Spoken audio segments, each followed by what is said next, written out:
Someone once told me that the Gita has the answer to every problem in life, but they also admitted that they actually hadn't read the whole thing, so I was like, cool, let me check for myself. Hence, this podcast.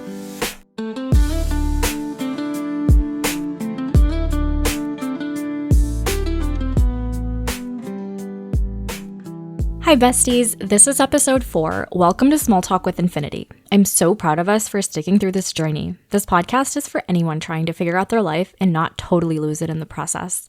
If you're new, welcome to your spiritual side quest. I'm your host, Pragya. Soft on the outside, existential on the inside, still mildly confused about everything, but showing up anyway. My pronouns are USA. Happy 4th of July weekend to everyone who celebrated. I hope it was chaotic, but in a good way. I spent mine on the beach with family and friends, and it was Luna's first time touching sand. Yes, my dog. She's a pity, she hates water, and yet somehow she did her little swimmies. I was screaming, she was confused, we were both amazingly unwell. And also, yes, thank you for asking. I do have scratch marks all over my arms and legs from said swim attempt. Would I do it again? Yeah. Would she? Honestly, yes. She's chaotic, just like her mama. Anyway, back to why we're here. Part of my dharma is breaking down ancient wisdom in a way that makes sense for the rest of us who are just trying not to spiral on a Tuesday. Which reminds me, I saw this on the internet and it made me laugh.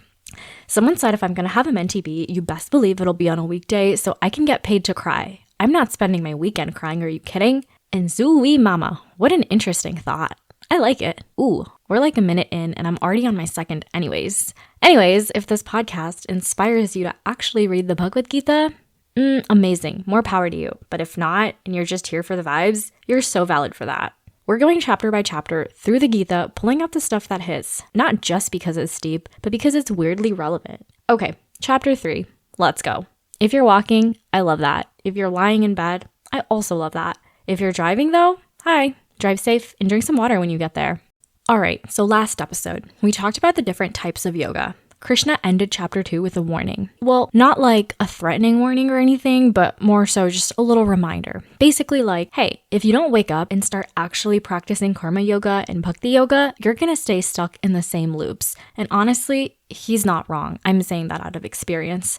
So just a quick reminder. Bhakti yoga is about devoting yourself to something that matters. That could be healing. That could be letting go of something or someone who's not for you. That could be committing to your creativity or your career. Whatever you choose, Bhakti Yoga is about showing up for it with love. Karma Yoga, on the other hand, is doing your thing without obsessing over the result. Just take action without spiraling about where it'll lead, without making the outcome your personality. So yeah, if you're constantly stuck in your head about whether something will work out or not, that's why you feel frozen. That's why you keep self-sabotaging. That's the loop. Last week, we decided that we were going to stop that loop, rise above the BS, and realize that everything is working out for our higher good. If we let it. So far, so good.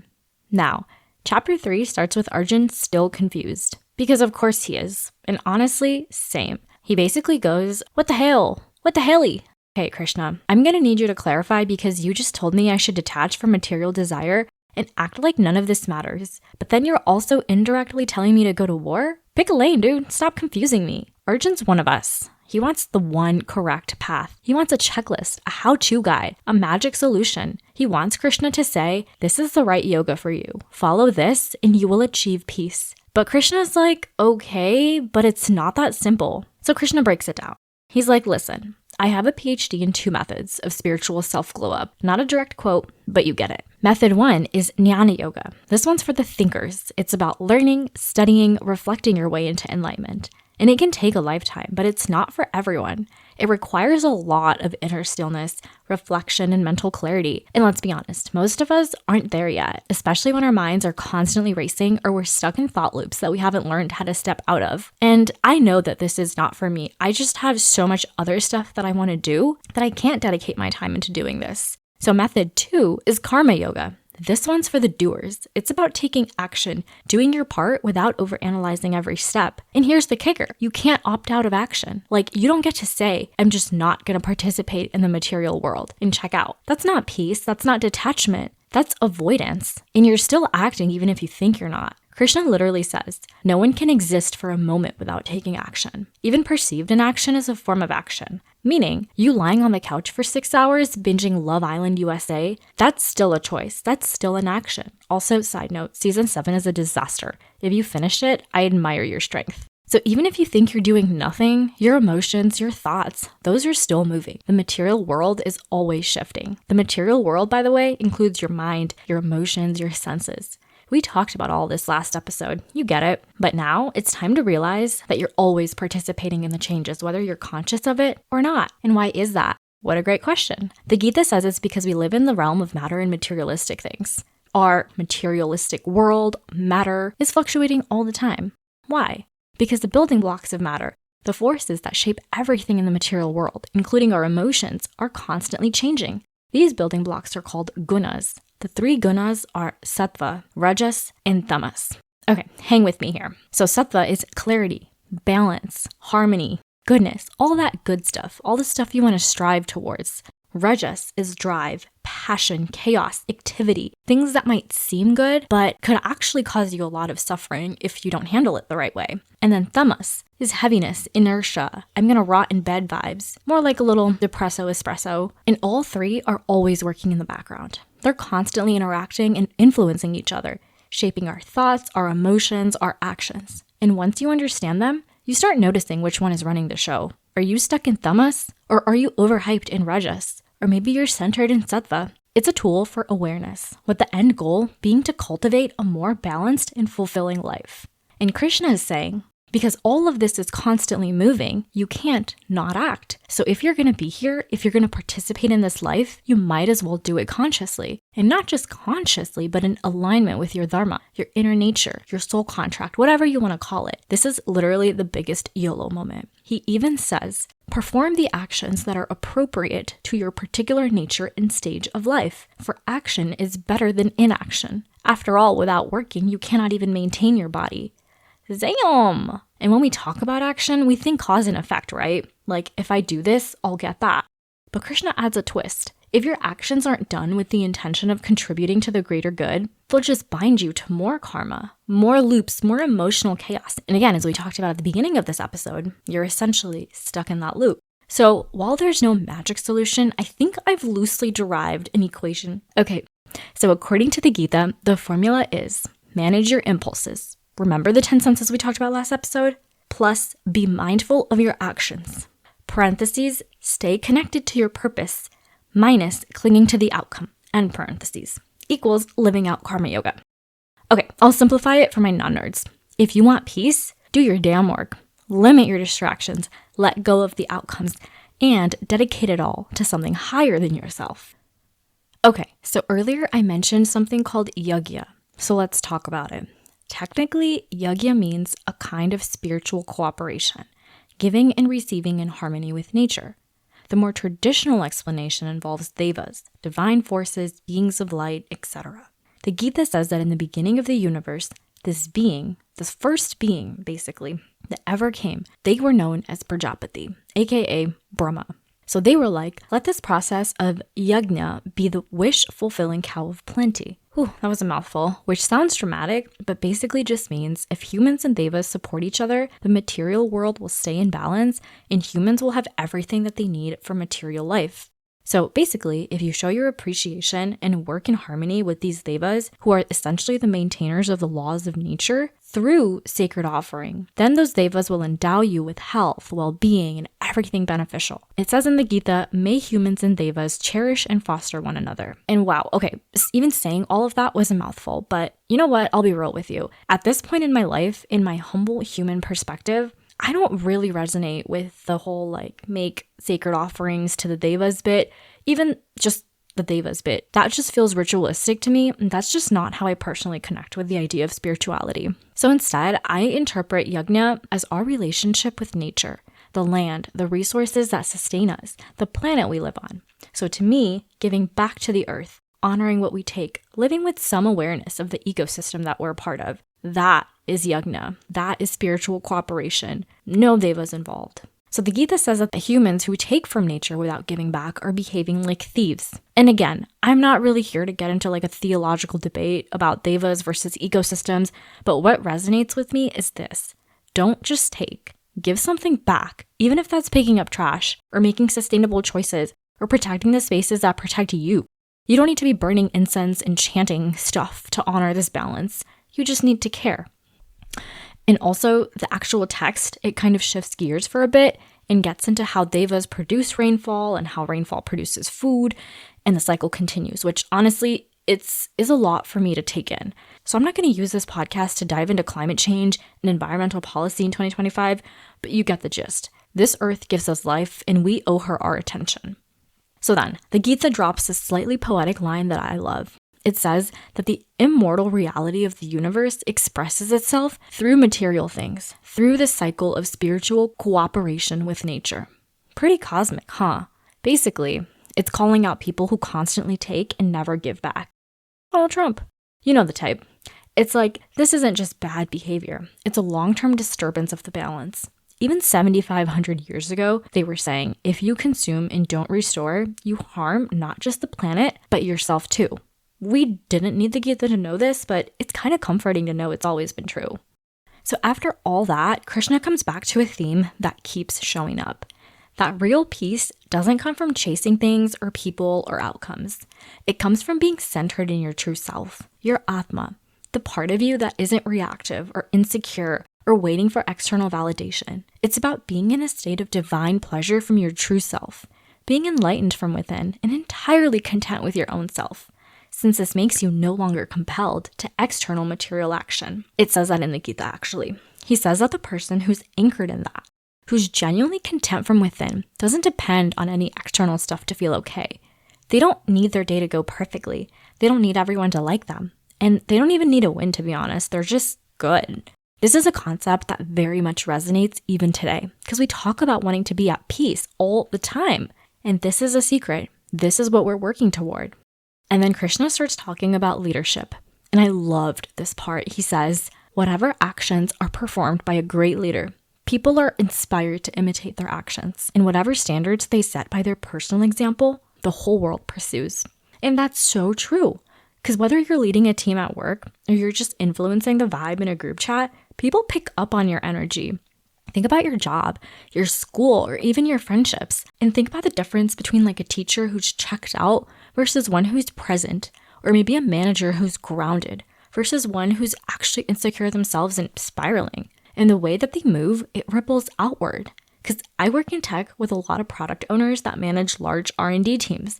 And I can totally sense that their attitude trickles down to individual contributors at the lowest level. Think about where you work, where you go to school, and how your teacher's attitude affects everyone else. Because even my hot yoga instructors, there's a reason I love some of their classes, and others, I'm just like, okay, their energy shifts the entire class. The ones who are kind of performative or frantic, you can feel it. And it's not a dig, it's just human nature. But anyways, back to Krishna. He's kind of funny. He says, my dear Arjun, in all the cosmic realms, there is no object that I seek to attain, and there is nothing that I am compelled to do. Still, I continue to act. If I refuse to act for the benefit of all, even though as a supreme being I have the power to do so, then all human beings would follow my example. Which is so baller. He's literally saying, even I don't need to do this, but I do it anyway, for the sake of the world. And I think that's such a cool definition of leadership. Doing what's right, not because you have to, but because it serves something bigger than you. It ties all the way back to yajna, giving back, living with awareness, thinking about how your actions impact more than just your little bubble. And then comes another one of my favorite parts of this chapter, and I promise it applies to every single one of you listening. And honestly, if you're still here, smile and give yourself a pat on the back, because these topics are heavy, and the fact that you're still here trying to make sense of it all with me is just fab.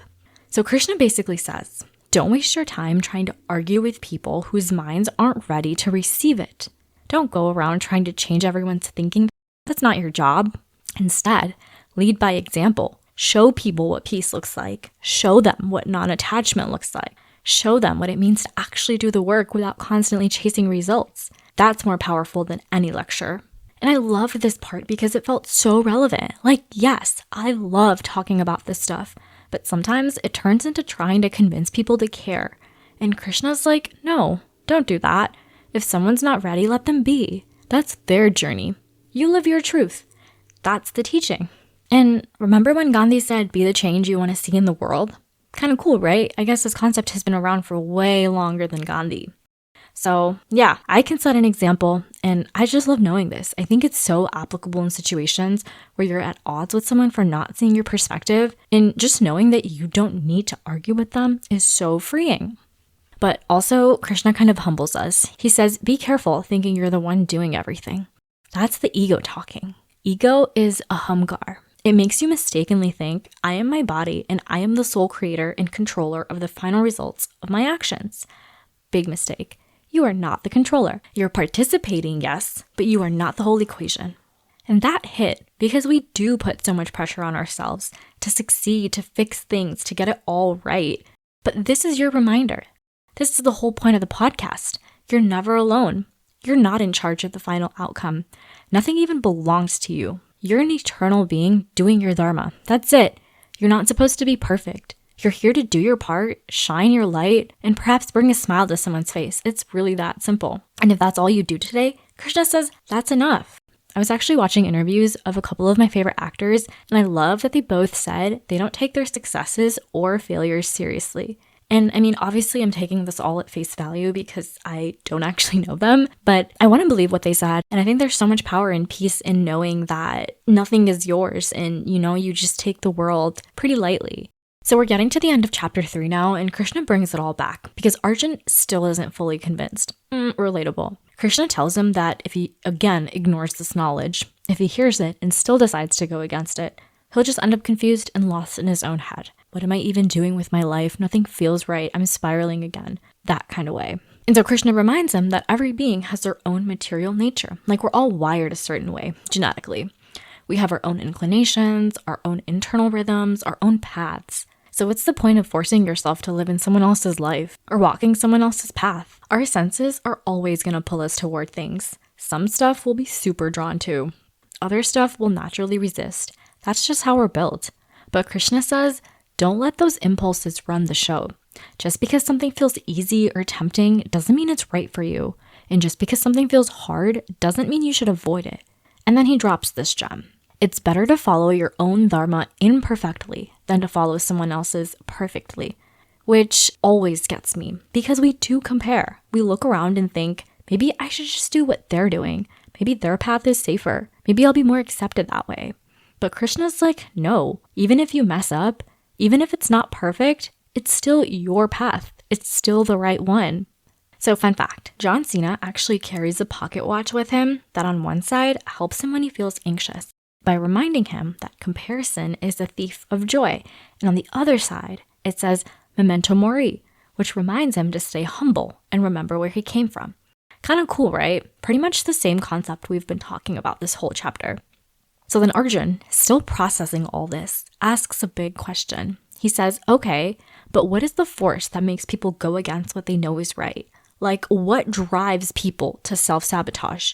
Why do we act out of alignment even when we know better? And Krishna's answer is desire. More specifically, unfulfilled desire that turns into anger and then gets fueled by unchecked passion. That's what leads us to self-destructive behavior. Sorry, that's my dog breathing in the background if you can hear that. And I mean, I know we're not evil, but we're just overwhelmed by something we couldn't control. And when we're consumed by that energy, we act in ways that aren't true to us. We forget ourselves. He even says this energy is the unseen enemy of all living beings. Like it's that real.